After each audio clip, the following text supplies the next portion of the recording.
CPI senior నాయకుడు మాజీ MP comrade Suravaram Sudhakar Reddy పార్థివ దేహానికి సీఎం రేవంత్ రెడ్డి నివాళులర్పించారు.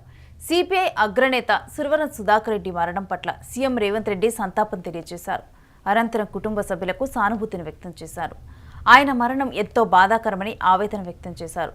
సురవరం సుధాకర్ రెడ్డి ఉమ్మడి మహబూబ్ నగర్ జిల్లా నుంచి జాతీయ స్థాయి నేతగా ఎదిగారని, వామపక్ష ఉద్యమాలు ఎన్నో ప్రజా పోరాటాల్లో పాలు పంచుకున్నారని గుర్తు చేసుకున్నారు. 2 సార్లు నల్గొండ పార్లమెంటు సభ్యులుగా ఎన్నికయ్యారని పేర్కొన్నారు.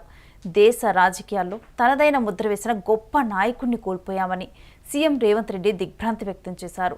పంచాయతీరాజ్ శాఖ మంత్రి సీతక్క సురవరం సుధాకర్ రెడ్డి పార్థివ దేహానికి నివాళులర్పించారు. సుధాకర్ రెడ్డి మృతి పట్ల రాష్ట్ర రోడ్లు భవనాల సినిమాటోగ్రఫీ శాఖ మంత్రి కోమటిరెడ్డి వెంకటరెడ్డి సంతాపం తెలిపారు. 2 సార్లు నల్గొండ పార్లమెంటు సభ్యులుగా ఎన్నికైన కామ్రేడ్ సురవరం సుధాకర్ రెడ్డి నిబద్ధత గల నాయకుడని కొనియాడారు. దేశ రాజకీయాల్లో తనదైన ముద్ర వేసుకున్న గొప్ప నాయకుడిని కోల్పోయామని మంత్రి తన బాధను వ్యక్తం చేశారు. వారి ఆత్మకు శాంతి చేకూరాలని కోరుకున్నట్లుగా తెలిపారు. అనంతరం సుధాకర్ రెడ్డి కుటుంబ సభ్యులకు మంత్రి కోమటిరెడ్డి వెంకటరెడ్డి తన ప్రగాఢ సానుభూతిని తెలియజేశారు.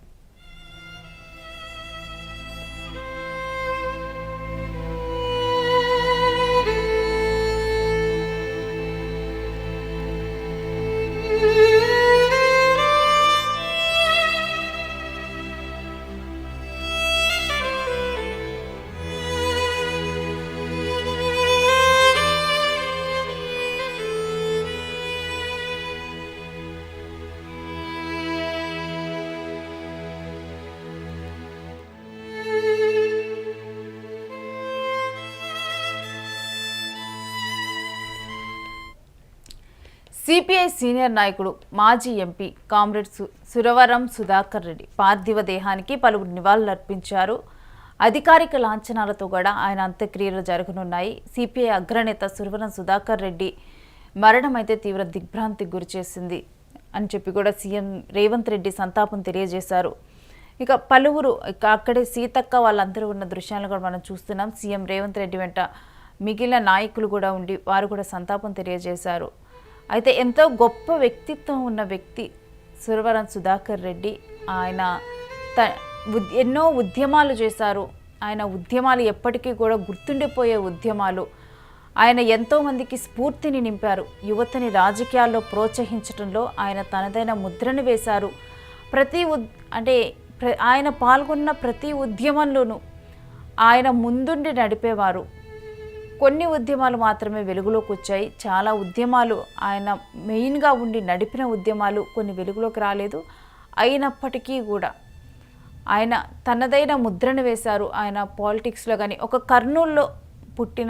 కర్నూలులో తన రాజకీయ జీవితం ముందల ఒక విద్యార్థి నేతగా తన రాజకీయ జీవితాన్ని మొదలుపెట్టారు. అలాంటి వ్యక్తి జాతీయ స్థాయిలో ఎదిగారు. జాతీయ అధ్యక్షులుగా మారటం జరిగింది పార్టీకి. ఆయన ఈ విధంగా కూడా ఒక కర్నూలులో మహబూబ్ నగర్ జిల్లాలో పుట్టిన వ్యక్తి కర్నూలులో తన రాజకీయ జీవితం మొదలుపెట్టి ఎన్నో సమస్యలను నల్గొండలో తాను ప్రాతినిధ్యం వహించిన నల్గొండ నియోజకవర్గం నుంచి చూసినా కానీ అక్కడ ఉన్న ఫ్లోరైడ్ సమస్య నుంచి కానీ ఎన్నో సమస్యలను ఆయన లేవనెత్తి ప్రశ్నించటంలో ఆయనకి ప్రజల్లో ఉండే సమస్యలు, ఆయా ప్రాంతాల్లో ఉండే సమస్యల మీద ఆయనకి ఎంతో పట్టు ఉంటుంది. ఎప్పుడూ కూడా తనకంటూ కూడా పర్సనల్ లైఫ్ లేకుండా ఎప్పుడూ కూడా జనాలకి ఏ సమస్యలు ఉన్నాయి ఎప్పుడూ కూడా ఇదే తన జీవితంగా గడిపారు. మిగిలిన వాళ్ళను కూడా యువతను రాజకీయాల్లో ప్రోత్సహించడంలో కానీ కేవలం ఆయన పార్టీలో ఉన్న నేతలతోనే కాదు, మిగిలిన పార్టీలో ఉన్న నేతలతో కూడా ఎంతో సఖ్యతగా ఉండేవాళ్ళు. అందుకే ఆయనకి ఇంతటి గౌరవం లభించిందేమో. ఆయన్ని ప్రతి ఒక్కరు కూడా ఎంతో గౌరవంగా పార్టీతో సంబంధం లేకుండా ఆయన వ్యక్తిత్వానికి ఆయన విలువలకి ఎంతో గౌరవం ఇచ్చి ప్రతి ఒక్కరు కూడా గౌరవం ఇస్తారు. ఆయన టీం వర్క్, ఒక లీడర్కి ఉండాల్సిన టీం వర్క్ క్వాలిటీస్ కానీ ఆయన బుక్స్ కూడా ఎక్కువగా చదువుతారు. ఆయన ఒక జ్ఞాని. అదేవిధంగా అతని భార్య కూడా ఇదే విధంగా సేవలు చేస్తూ